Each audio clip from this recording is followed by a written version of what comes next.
అందరికీ నమస్కారం. గీతమ్మ కథల ప్రపంచానికి స్వాగతం. నేను మీ గీతావాణి. ఇప్పుడు మనం శరత్చంద్ర చట్టోపాధ్యాయ చరిత్రహీనులు అన్న రచనను ఆస్వాదిస్తున్నాం. ముందుగా 14వ భాగంలో జరిగిన కథను క్లుప్తంగా తెలుసుకుని 15వ భాగంలోకి ప్రవేశిద్దాం. మరో మాట, మీకు ఈ రచన మరియు నా నెరేషన్ నచ్చినట్లయితే లైక్ చేయండి, షేర్ చేయండి మరియు సబ్స్క్రైబ్ చేసుకోండి. మీ అభిప్రాయాలను తప్పకుండా తెలుపండి. ఇక జరిగిన కథలోకి. సరోజిని బిహారీ నుండి సావిత్రి సతీషుల ప్రేమ వృత్తాంతమంతా తెలుసుకుంటుంది. ఆమెకు సావిత్రి పట్ల సదభిప్రాయం కలిగినప్పటికీ సావిత్రి సతీషుల మధ్య అన్యోన్య ప్రేమను తెలుసుకొని ఈర్ష్యతో రగిలిపోతుంది. సతీషుని పట్ల మనసులో కాఠిన్య భావం ఏర్పడుతుంది. బిహారీ సరోజిని మనసును కరిగించడానికి ప్రయత్నించినప్పటికీ ఫలితమేమీ ఉండదు.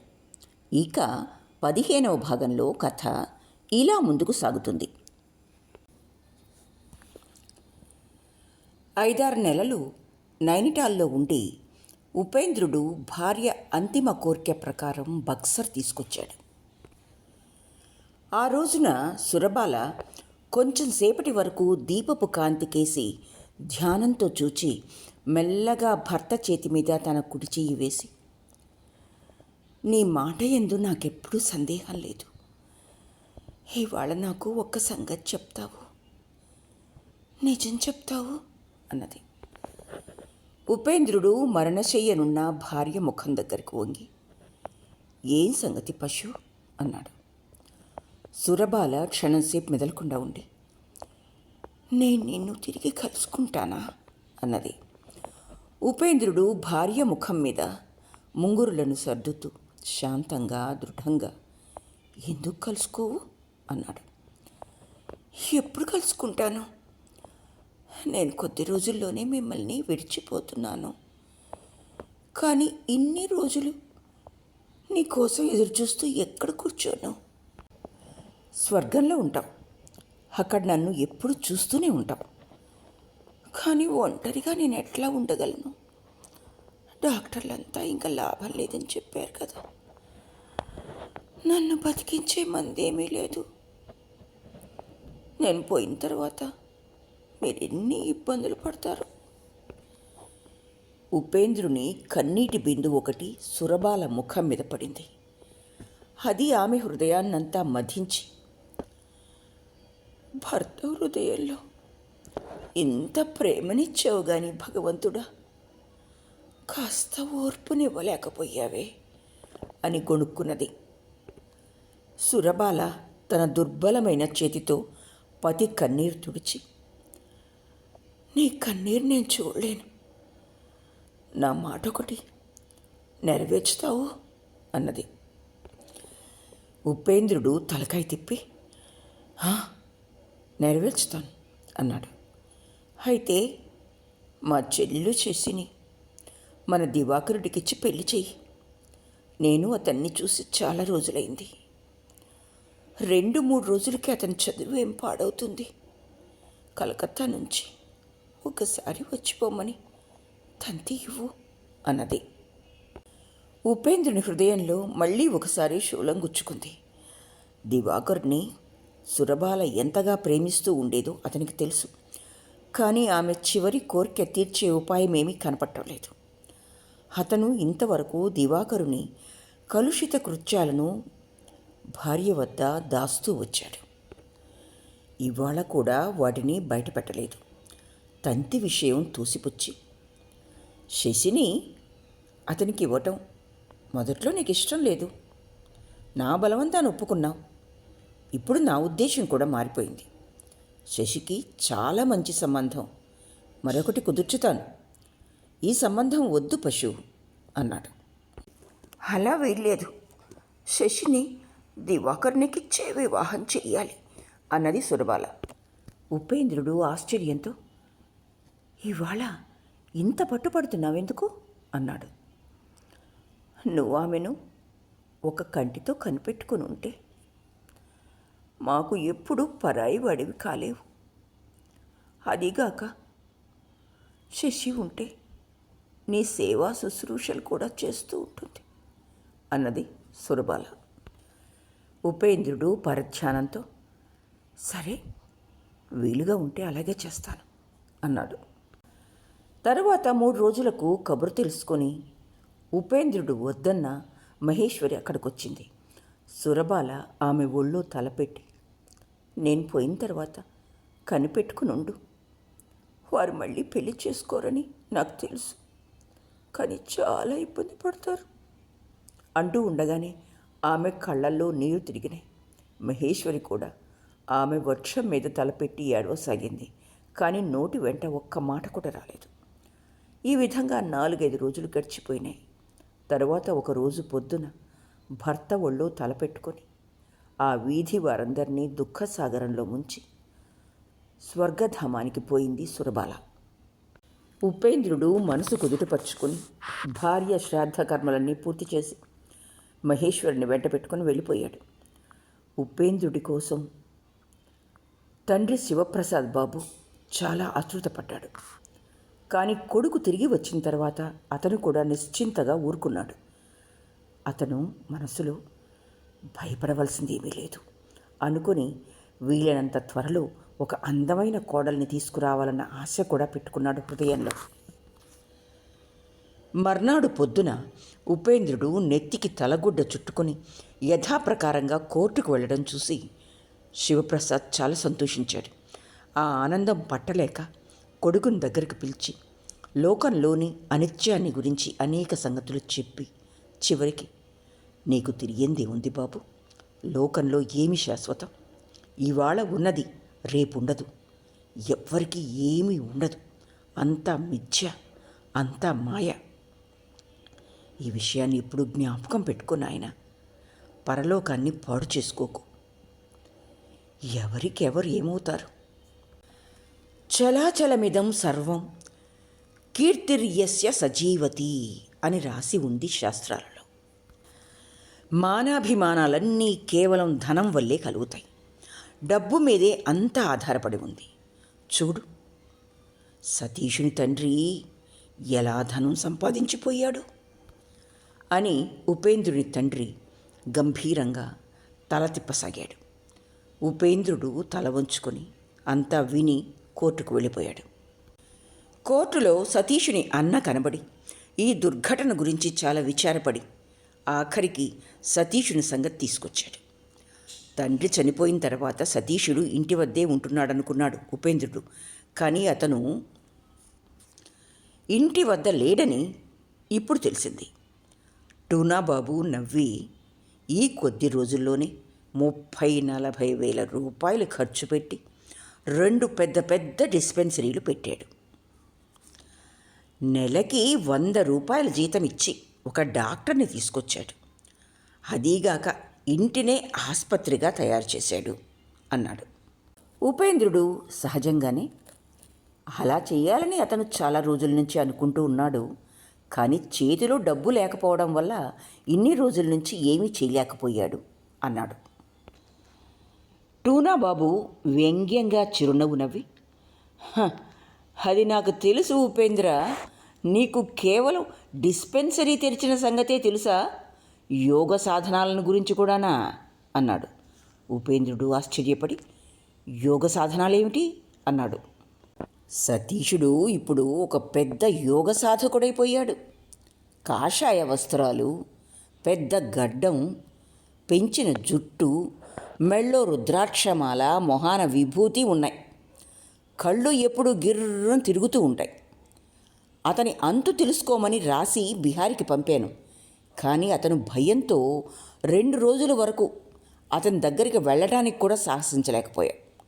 ఇదిగో ఈ ఉత్తరం చదివి చూడు, నా పేరున బిహారీ రాశాడు. ఇంతవరకు సమాధానం కూడా రాయలేదు నేను, ఇంకా జేబులోనే పడుంది అని అతని ఉత్తరం ఒకటి తీసి ఉపేంద్రుని చేతికిచ్చాడు. బిహారీ ఏమీ తోచక సతీషుని అన్నకు ఒక ఉత్తరం రాశాడు. ఈ స్థితిలో నేనేమి చెయ్యాలా అని ప్రశ్నిస్తూ. బాల్య స్నేహితుడు, తన కుడి భుజం సతీషుడివాళ ఇంత అధపతన కూపంలో పడ్డాడు. ఊళ్ళో బహిరంగంగా ఆ కులట దాసిని వెంట ఉంచుకుని అలాంటి కుత్సిత పనులు చేయటానికి అతనేమీ సిగ్గుపడలేదు. కానీ ధర్మసాధన అనే వంకతో ఈ ఆత్మ వినోదం చేస్తున్నాడిప్పుడు. అదీగాక బిహారీ ఉత్తరం వల్ల ఊళ్ళో అనేక మంది నిరుద్యోగులు కూడా చుట్టూ చేరి ఉన్నారని తెలుస్తూ ఉంది. పరధ్యానంతో ఉపేంద్రుడు ఉత్తరం జేబులో పెట్టుకుని కోర్టు నుండి వెళ్ళిపోయాడు. టూనాబాబుకి ఉత్తరం తిరిగి ఇవ్వటం కూడా మర్చిపోయాడు. బిహారీ ఉత్తరం పోస్టులో వేసి మొదట కొన్ని రోజుల వరకు టూనాబాబు సమాధానం కోసం ఎదురు చూస్తూ ఊరుకున్నాడు. కానీ తర్వాత నిరాశ చెంది కాలం గడపసాగాడు. రోజు వెంబడి రోజు గడుస్తూ ఉంది. పెదబాబు గారు రాలేదు, అతని ఉత్తరము రాలేదు. ఇక్కడ సతీషుని వద్ద ఈ ఖాకీ బాబా ఆచారాలను హడావిడ్లను చూచి బిహారీ మరీ గాభరా పడిపోయాడు. అతను తాంత్రిక సన్యాసి, సిద్ధపురుషుడనిపించుకుంటూ ఉండేవాడు. సతీషునికి ఉపదేశమిచ్చిన గురువు. అతని స్వభావము 8 జాములు సారాయి గంజాయి ప్రభావంతో దుర్వ్యాపారుడి కన్నా ఎక్కువ కాకగా ఉంటుంది. నోరూ మంచిది కాదు. బహుశా తాంత్రిక గురువులు ఇలాగే ఉంటారేమోననుకొని బిహారీ మెదలకుండా అంతా వింటూ సహిస్తూ ఉండేవాడు. అదిగాక అతను సతీషునికి గురువు కూడాను. కనుక ఆ గురువు యందు బిహారీకి కూడా భక్తి శ్రద్ధలు తక్కువేమీ కాదు. కానీ సతీషునికి ఏదైనా అపకారం జరుగుతూ ఉందని అనుమానం కలిగితే మాత్రం బిహారీకి మర్యాదలు తెలియవని మొదటే చెప్పాం. గురుదేవుడు బోధించినట్లు సతీషుడు అతని అనుచరులతో అర్ధరాత్రి వేళ ఏకాంతంగా చక్ర సాధన, అంతకంటే కూడా రహస్యమైన అనుష్ఠానాలు చేస్తూ ఉన్నంతకాలం బిహారీ వాటినన్నిటినీ ఏదో విధంగా సహిస్తూ వచ్చాడు. కానీ బాబుగారు గురువుగారి ప్రసాదం అనుకుని గంజాయి సారాయి సేవనం మొదలుపెట్టడం చూసి సహించలేకపోయాడు. సతీషుడు లేనప్పుడు అతను గురువుగారి గదిలోకి వెళ్ళి చేతులు జోడించి భక్తిపూరిత స్వరంతో, తమరు పగటిపూట ఎప్పుడూ బాబుగారికి సారాయి గంజాయి తాగటం మానమనండి అన్నాడు. అగ్నిగుండంలో ఆజ్యం పడినట్లయింది. గురువుగారు వెంటనే క్రోధస్వరంతో, సారాయిరా విధవా అన్నాడు. బిహారీ వినయంగా, నాకేం తెలుసు బాబు, దాన్ని మా ఇంటి వద్ద సారాయే అంటాం అన్నాడు. మళ్ళీ సారా అంటాడు. నీదేముందిరా గాడిద, మాట్లాడడానికి నువ్వెవరివి అన్నాడు గురువు. బిహారీకి కూడా గురువుగారి మాటలు అసహ్యం కలిగించినాయి. అతను కూడా దృఢస్వరంతో, నేను బాబుగారి నౌకర్ని అన్నాడు. నౌకరికి ఇంత పొగరా అని గురువుగారు పండ్లు పటపట కొరుకుతూ, నేను నీ యజమానికి కూడా యజమానిని, అది తెలుసా అన్నాడు. బిహారీ కూర్చున్నవాడల్లా చివాలన లేచి నుంచుని, అంతటితో కట్టిపెట్టు, నా ఎదుట అలాంటి వాగుడు వాగమాకు, ఇదే చెప్తున్నా అన్నాడు బిగ్గరగా. అసలు గురువుగారి స్వభావమే ఎప్పుడూ చిటపట్లాడినట్టుగా ఉంటుంది. బిహారీ అదిరిపాటు చూచి అతడు ఒక్కసారిగా మండిపడ్డాడు. ఏమిట్రా అంటావు వెధవా, నువ్వు నన్నేమి చేస్తావు అని కాలి కొయ్య చెప్పు తీసి బిహారీ మొహం మీదకి విసిరి కొట్టాడు.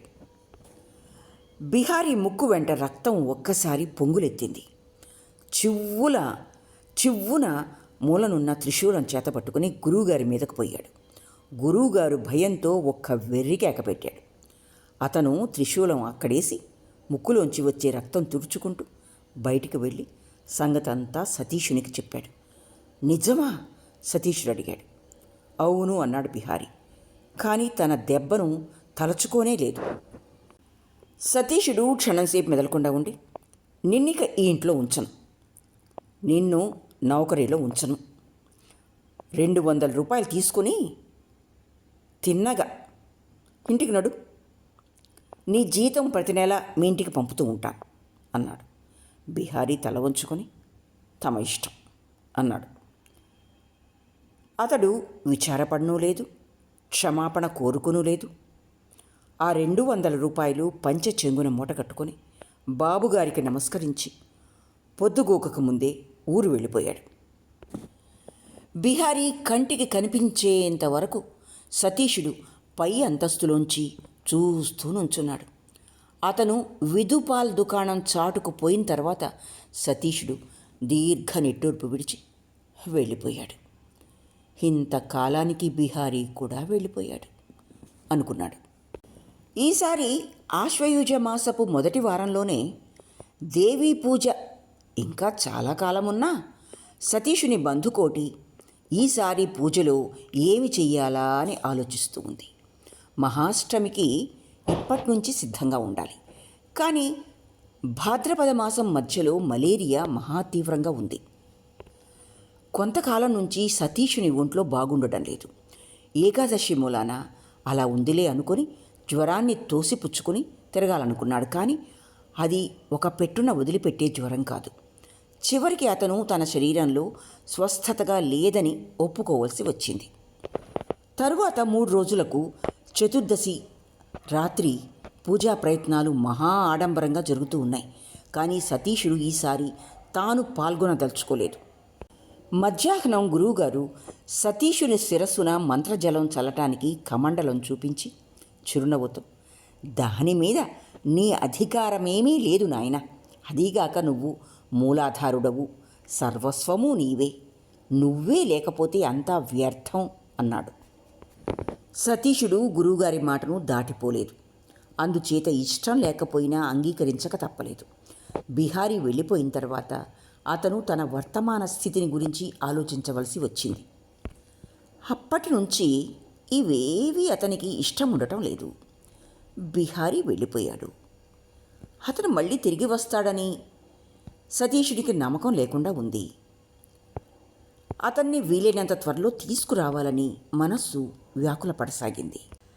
అదీగాక మరో చింత కూడా అతన్ని లోలోపల దుఃఖపెడుతూ ఉంది. బిహారీ తన ఇంటికి వెళ్ళిపోయాడో లేక తన పడమటి ఇంటికి వెళ్ళాడో అక్కడ ఈ సంగతులన్నీ బయటపెట్టి గల్లంతు చెయ్యడు కదా. ఏమైనా అతన్ని ఒక్కసారి మళ్ళీ కంటితో చూడకుండా సతీషుడు ఉండలేకపోయాడు.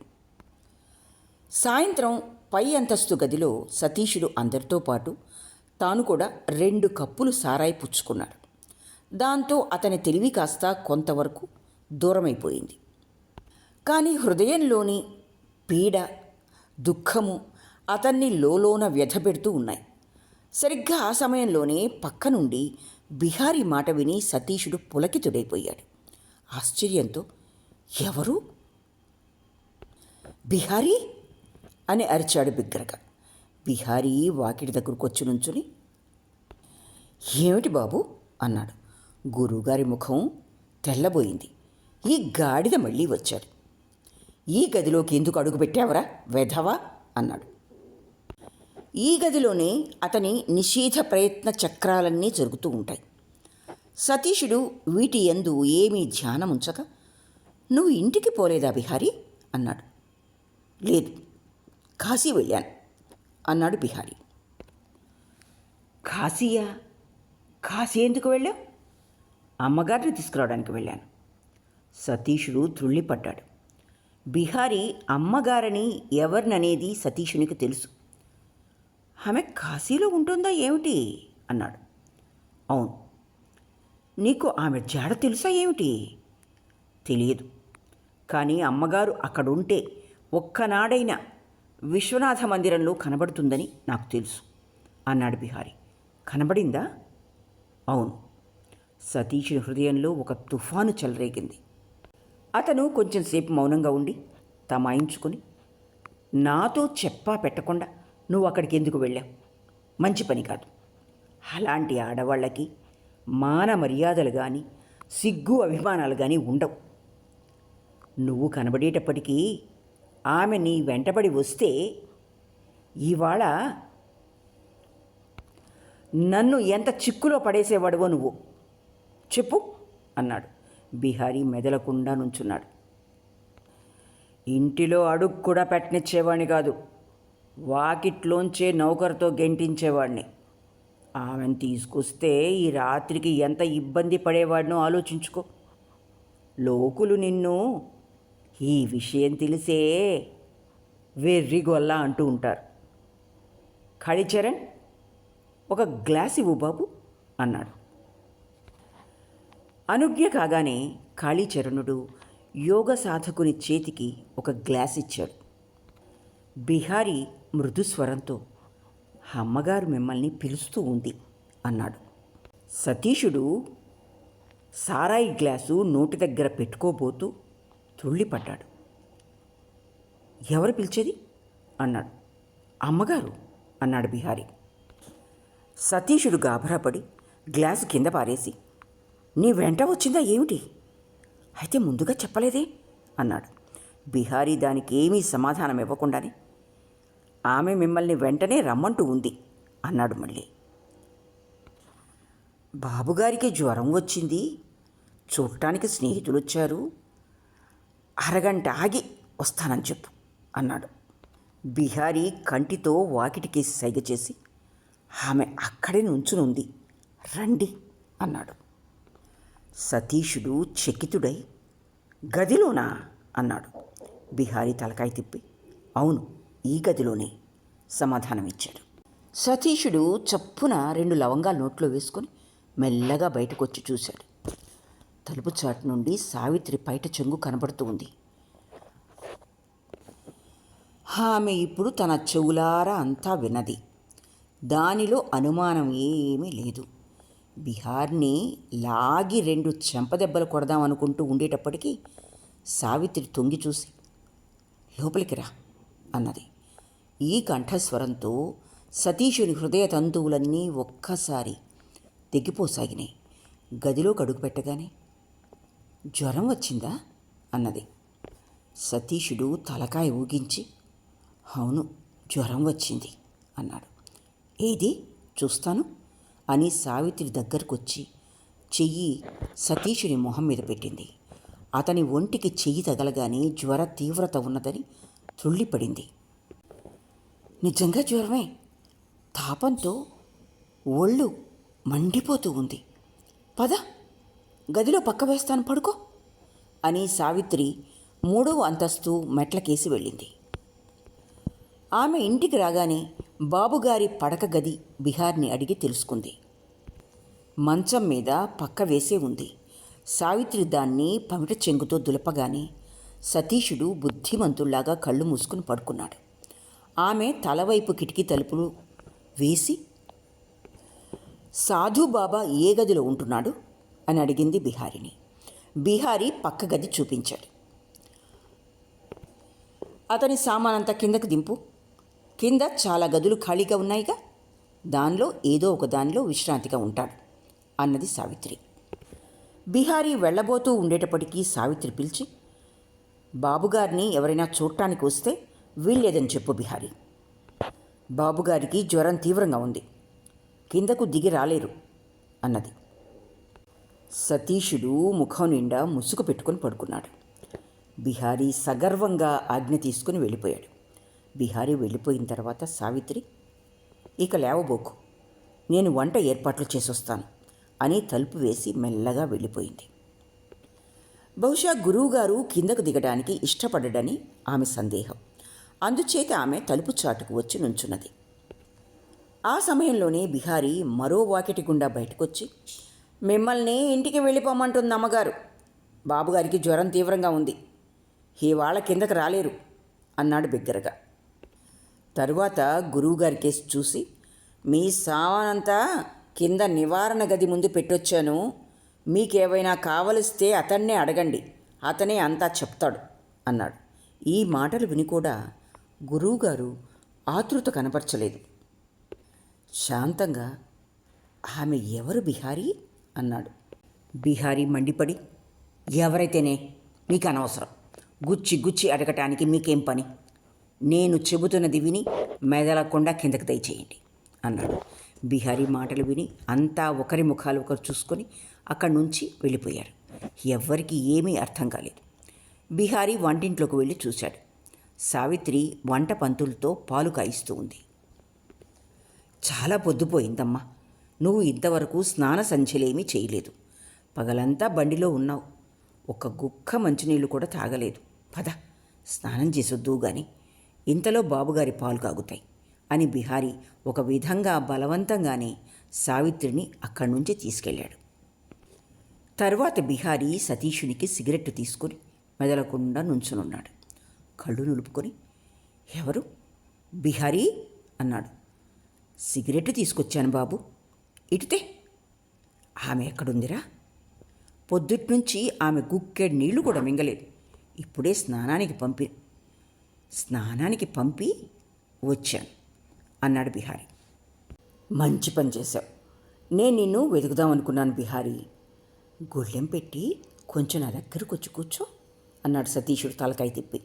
బిహారీ తలుపు గొళ్ళెం వేసి అనుమానంతో యజమాని పాదాల దగ్గరకు వచ్చి కూర్చున్నాడు.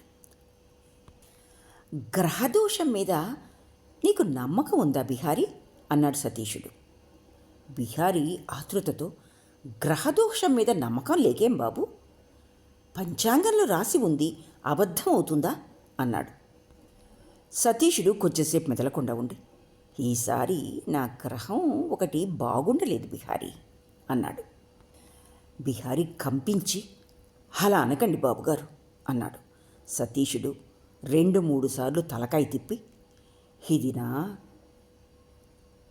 చిట్ట చివరి జ్వరం అనుకుంటాను బిహారీ, ఈసారి నేను బతకను అన్నాడు. బిహారీ యజమాని కాళ్ళు 2 పట్టుకొని, అలాంటి మాటలు నోటి వెంట రానీయక బాబు. మీ రోగాలు తీసుకొని నేను చస్తాను. నా ఆయుష్ పోసుకొని మీరు చిరంజీవిగా ఉండండి. లేకపోతే మనమంతా ఒక్కసారి చద్దాం బాబు, ఒక్క ప్రాణం కూడా ఉండొద్దు అని బిహారీ వెక్కి వెక్కి ఏడవసాగాడు. సతీషుడు గంభీరంగా, చావు బతుకు మన చేతిలోని పని కాదు బిహారీ. బహుశా నేను బతకనేమో. అందుచేత నిన్ను ఒక్క సంగతి అడుగుతాను, నిజం చెప్తావు అన్నాడు. బిహారీ ఏడుస్తూ, మీ పాదాలను అంటి చెప్తున్నాను బాబు, ఏమడుగుతారో అడగండి, చెప్తా అన్నాడు. ఏమీ దాచిపెట్టవుగా? లేదు, ఒక్క మాట కూడా దాయను. అయితే కూర్చో. బిహారీ కళ్ళు తుడుచుకొని కూర్చున్న తర్వాత, సావిత్రిని నువ్వు ఎక్కడి నుంచి తీసుకొచ్చావో చెప్పు అన్నాడు. చెప్పానుగా, కాశీ నుంచి తీసుకొచ్చాను చెప్పానుగా బాబు. అయితే అక్కడ విపిన్ బాబు కనబడలేదా? బిహారీ నాలుక కొరుక్కుని యావగింపుతో, అతను నాకెవరు బాబు కలుసుకోవటానికి అన్నాడు. కానీ నువ్వు చెప్పావుగా, కళ్ళారా సావిత్రి పక్క మీద అన్నాడు సతీషుడు. సతీషుని మాట పూర్తి కాకముందే బిహారీ 2 చేతులు ఎత్తి మరింత ఆవేశంతో 2 చెంపలు వాయించుకొని, దానికి శిక్ష ఇది. అందుకే తెలిసి తెలియకుండా చెప్పాను. అందుకని నలుగురికి మొహం చూపించగలుగుతున్నాను, లేకపోతే నా నాలుక ఊడిపోయేదే అన్నాడు. సతీషుడు ఆశ్చర్యంతో లేచి కూర్చొని, ఏమిటి వాగుతున్నావు అన్నాడు. అప్పుడు బిహారీ సిగ్గుపడి లేచి కూర్చొని ఒక్కొక్కటిగా సంగతులన్నీ చెప్పసాగాడు. అతను ఏమీ పెంచాలేదు, దాయాలేదు. అతను స్వయంగా ఎరిగి ఉన్నది, మోక్షద చక్రవర్తుల ద్వారా విన్నది, సావిత్రి మాటల వల్ల తెలిసింది అంతా చెప్పాడు. సతీషుడు రాతి విగ్రహంలాగా నిశ్చలంగా కూర్చున్నాడు. బిహారీ కూడా మెదలకుండా కూర్చున్నాడు. చాలాసేపు అయిన తర్వాత సతీషుడు ఒక దీర్ఘ నిట్టూర్పు విడిచి, అయితే ఇంతవరకు ఈ సంగతులన్నీ నువ్వు నాకెందుకు చెప్పలేదు బిహారీ అన్నాడు. చెప్పాలని ఎప్పటినుండి నా కడుపు ఉబ్బుతూ ఉందనుకున్నారు బాబు, కానీ నోరు విప్పి చెప్పలేకపోయాను అన్నాడు బిహారీ. ఎందుకని? సావిత్రమ్మ నన్ను చెప్పవద్దని ఒట్టు వేయించుకుంది. సతీషుడు మళ్ళీ కొంచెంసేపు మెదలకుండా ఉండి, సరే పోనీ బిహారీ, ఆ రాత్రి సావిత్రి తను విపినుని వద్దకు తప్ప ఇంకెక్కడికి వెళ్ళదలుచుకోలేదని స్వయంగా చెప్పిందిగా. ఆమె అతని వద్దకే వెళ్తాను అని నాకు చెప్పటంలో ఉద్దేశం ఏమిటి మరి? దాని గురించి ఏమైనా చెప్పగలవా అన్నాడు. దాని ఉద్దేశం ఏమిటో నాకు తెలియదు బాబు, కానీ అదంతా ఒట్టి అబద్ధం అని మాత్రం చెప్పగలను. అది అబద్ధం కాకపోతే నా బిడ్డలంతా పోతారు బాబు. అమ్మగారు వెళ్ళేటప్పుడు నేను ఏడ్చి లేనిపోని అపవాదుని నెత్తిని రుద్దుకుంటావెందుకమ్మా అన్నాను. అయినా సావిత్రమ్మ బయట పెట్టడానికి అనుజ్ఞ ఇవ్వలేదు. ఆమె ఏడుస్తూ, బాబుగారితో ఈ మాటలన్నీ చెప్పొద్దు, వారు నన్ను యావగించుకొని ఎప్పుడూ నా మొహం చూడకుండా ఉంటేనే మంచిది, అదే బాగుంటుంది, అలాగే జరగాలి. నా కాళ్ళ మీద నేనే గొడ్డలి వేసుకుని వెళ్ళిపోయానని నువ్వు చెప్పొద్దు బిహారీ అన్నది. ఆ రాత్రి సంగతులన్నీ జ్ఞాపకం వచ్చేటప్పటికీ బిహారీకి చాలా బాధ కలిగింది. కళ్ళ వెంట బొటబొట నీళ్లు కారినాయి. కానీ యజమాని కళ్ళ వెంట ధారలుగా పడుతున్న కన్నీటికేసి బిహారీ ధ్యానం పోలేదు. చాలాసేపటికి సతీషుడు మెదలకుండా కన్నీరు తుడుచుకొని, నీకు తెలియదు బిహారీ, ఆమె తన కాళ్ల మీద తనే ఎందుకు గొడ్డలి పెట్టు వేసుకుందో నాకు అర్థమైంది. కానీ అబద్ధానికి న్యాయం ఉండదు బిహారీ అన్నాడు. బయట నుంచి తలుపు కొట్టిన చప్పుడైంది. ఇదేమిటి, తలుపు గొళ్ళెం వేసుకొని నిద్రపోయావా ఏమిటి? కొంచెం గొళ్ళెం తీ. బిహారీ యజమాని మొహం కేసి చూశాడు. సతీషుడు మెదలకుండా కళ్ళు మూసుకొని చప్పున పడుకున్నాడు. బయట నుండి మళ్ళీ పిలుపు వచ్చింది. చేయి కాలుతూ ఉంది, తలుపు తీ. బిహారీ లేచి తలుపు తీసి మెదలకుండా బయటికి వెళ్ళిపోయాడు. ఇక్కడితో శరత్చంద్ర చట్టోపాధ్యాయ ప్రసిద్ధ రచన చరిత్రహీనులు 15వ భాగం పూర్తి అయింది. ఆలకించినందుకు ధన్యవాదాలు.